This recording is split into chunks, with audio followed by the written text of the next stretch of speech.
भारतीय नूतन वर्ष का, नए वर्ष का आप लोग सभी मीडिया बंधुओं को स्वागत करता हूं, अभिनंदन करता हूं और आप लोग को नमस्कार करता हूं। आप 24 घंटे 365 दिन सबसे अधिक जो मीडिया, जो लोकतंत्र का चौथा स्तंभ है, आप लोग सेवा कर रहे हैं निस्वार्थ भाव से। मैं आप लोग को बहुत बहुत बधाई देता हूं, आप लोग को बहुत बहुत आभार प्रकट करता हूं कि आप लोग निष्पक्ष रूप से इस बक्सर जिले में मीडिया बंधु लोग हमारे और जनता को जगाने का काम कर रहे हैं और पब्लिक को हर समस्याओं से प्रशासन तक पहुंचा रहे हैं, हम लोगों तक पहुंचा रहे हैं, जनप्रतिनिधियों की आवाज़ों को बुलंद कर रहे हैं। इसलिए आप लोग को हिंदू नववर्ष की बहुत बहुत शुभकामनाएं। और एक छोटे से मैंने आप लोगों के लिए सम्मान समारोह आयोजन किया था, यही हमारा बक्सर था। और आगे कुछ आपकी मांगे हैं सरकार से? देखिए, हमारी जो मुख्य मांगे हैं, मैं शुरू से ही शिक्षा से जुड़ा हूँ और एक शिक्षाविद भी हूँ। पहले मैं 2004 से अखिल भारतीय विद्यार्थी परिषद का आरा महानगर का नगर सह मंत्री था और छात्र राजनीति करता था। आरा नगर निगम में नगर सह मंत्री के बाद कॉलेज, जैन कॉलेज का अध्यक्ष भी मैं बना, जिला कार्य समिति का सदस्य भी बना अखिल भारतीय विद्यार्थी परिषद का। और उस दौरान हमको बड़े बड़े विद्वानों से हमको परिचय हुआ, बड़े बड़े शिक्षाविदों से परिचय हुआ और हमने देखा कि बिहार में हर चीज़ का विकास बहुत तेजी से हो रहा है, लेकिन शिक्षा की भारी गिरावट हो रही है।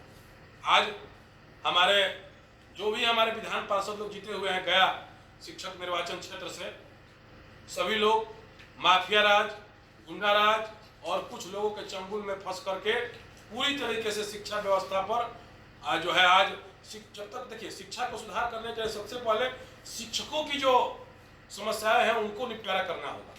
और जब तक हमारे शिक्षक खुशहाल नहीं रहेंगे, बुलंद नहीं रहेंगे, तब तक शिक्षा का विकास करना संभव नहीं है। इसके लिए सरकार से हमारी कुछ मांगे हैं और खास करके जो हमारे विधान पार्षद हैं MLC संजीव श्याम जी, उसमें मुख्य रूप से हमारा 6-7 मांग है।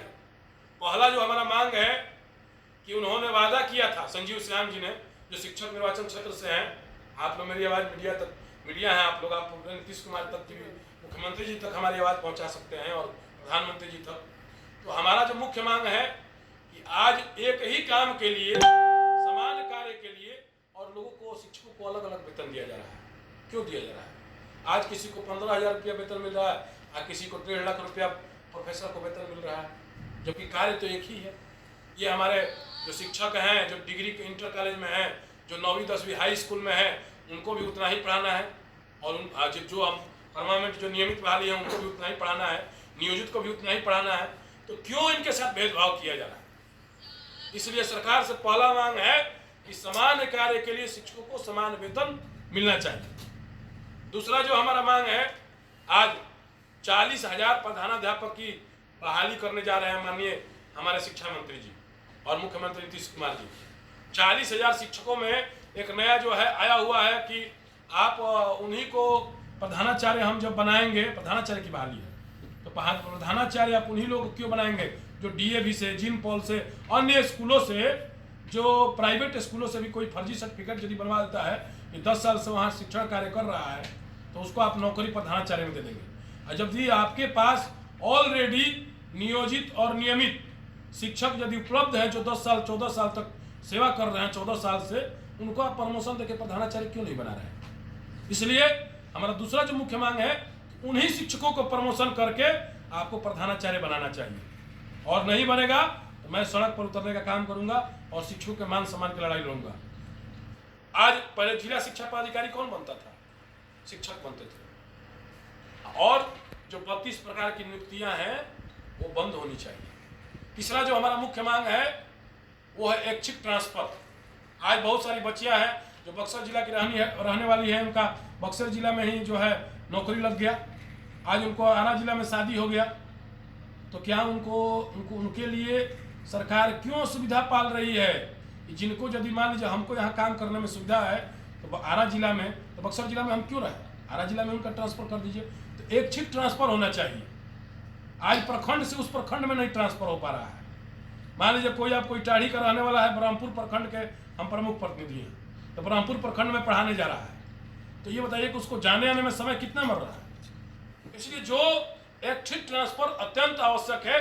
और संजीव श्याम जी ये वादा किए थे कि ऐच्छिक ट्रांसफर कराऊंगा, जब से ये बने तब से बक्सर जिला ही नहीं, मगध और शाहाबाद में पूरी तरीके से एक्सिट ट्रांसफर और बंद हो गया और इन्होंने शोषण करने का काम किया है, सारे शिक्षकों के साथ में धोखा करने का काम किया है। चौथा जो हमारा मुद्दा है वो मुख्य रूप से आज विज्ञान के शिक्षक कहीं नहीं है।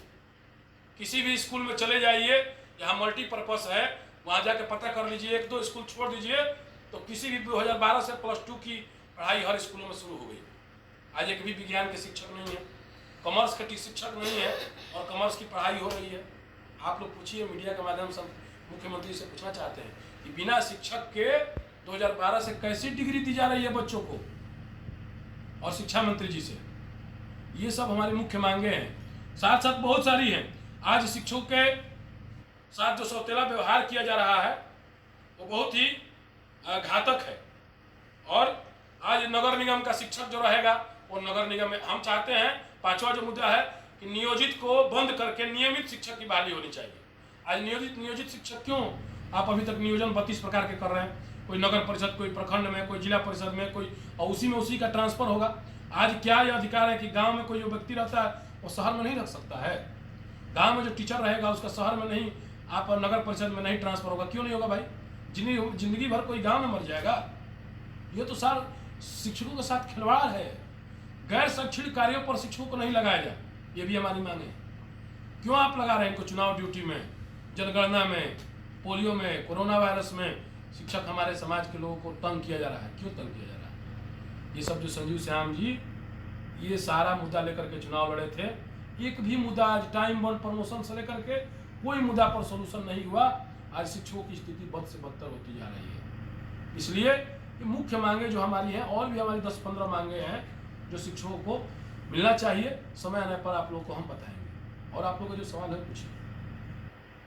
आपने कहा बिहार में गिरती शिक्षा, तो क्या शिक्षा और शिक्षा के नाम पर राजनीति करने वाले लोग आज ठगी कर रहे हैं क्या शिक्षकों से? आज शिक्षा का बाजारीकरण शुरू हो गया है। शिक्षा का आज शिक्षा के नाम पर सबसे अधिक बजट किसके नाम पर सरकार का है? तो शिक्षा और स्वास्थ्य के नाम पर। और पूरी तरीके से शिक्षा का आज शौचालय नहीं है हाई स्कूल में, आज बच्चों को लेबोरेटरी नहीं है पढ़ाने के लिए, पुस्तकालय नहीं है। एक भी स्कूल बता दीजिए जिसमें पुस्तकालय की व्यवस्था हो, साइंस की लेबोरेटरी की व्यवस्था हो, साइंस के शिक्षक की व्यवस्था हो। ये पूरी तरीके से बाजारीकरण का दौर चल रहा है और माफिया और जो वंशवाद की राजनीति चल रही है। हम कहते हैं कि अवधेश नारायण सिंह का बेटा ही क्यों सीनेट का मेंबर बनेगा? आप लोगों के माध्यम से पूछना चाहते हैं, अवधेश नारायण सिंह का लड़का ही क्यों सीनेट का मेंबर बनेगा? कोई गरीब का बेटा नहीं सीनेट का मेंबर बन सकता है जो कार्यकर्ता हो अपना? मैं पूछना चाहता हूं आज क्यों ऐसा वंशवाद की राजनीति चल रही है? इसलिए आप लोगों से आग्रह है कि आप लोग जो है मीडिया के माध्यम से, हम लोग गरीब के लड़के हैं, हम लोग शुरू से समाज के लिए लड़ाई लड़ते रहे हैं। और शिक्षक, गया शिक्षक निर्वाचन क्षेत्र से आज एक वाइस चांसलर आए थे डीपी तिवारी, उनको साजिश करके 1 साल तक छुट्टी पर रखा गया और उनको उसी में रिटायर भी करा दिया गया। क्या ये जहर घोला जा रहा है? किस चीज का? जातिवाद का जहर घोला गया। ये सारे लोग मिल गए थे। ये जो है विधान पार्षद संजीव श्याम जी गाली गलौज किए थे उस पर। शिक्षक के साथ यही होना चाहिए।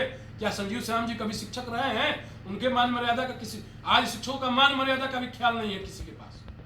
शिक्षकों का मान मर्यादा यदि करते तो ऐसे ये शैलेंद्र ओझा जो प्रधानाचार्य थे जैन कॉलेज के, उनको हटवा के दूसरे को वहां प्रधानाचार्य नहीं बनवाते। ये गंदी राजनीति। आज संजय गांधी कॉलेज डूबने के कगार पर था, हम लोग लग करके मुख्यमंत्री जी सामने पहल किया था और आज फिर से सही हुआ। ये संजीव श्याम जी की भी साजिश थी। आज पिहिया में जो हमारे पूर्व मुख्यमंत्री हैं बिंदेश्वरी दुबे के नाम पर कॉलेज था, उसको डुबाने वाले संजीव श्याम जी हैं। तो संजीव श्याम जी की राजनीति है जातिवाद का जहर घोल करके और समाज को बर्बाद कर रहे हैं और शिक्षक समाज को बर्बाद कर रहे हैं। और सभी लोग, आप लोग जानते हैं कि वो क्यों ऐसा सौतेला व्यवहार कर रहे हैं लोग। जी पूछिए। हमारा दुर्गा चरण मिश्रा नाम हुआ, प्रमुख प्रतिनिधि है ब्रह्मपुर और क्षेत्रीय प्रभारी है भारतीय जनता पार्टी।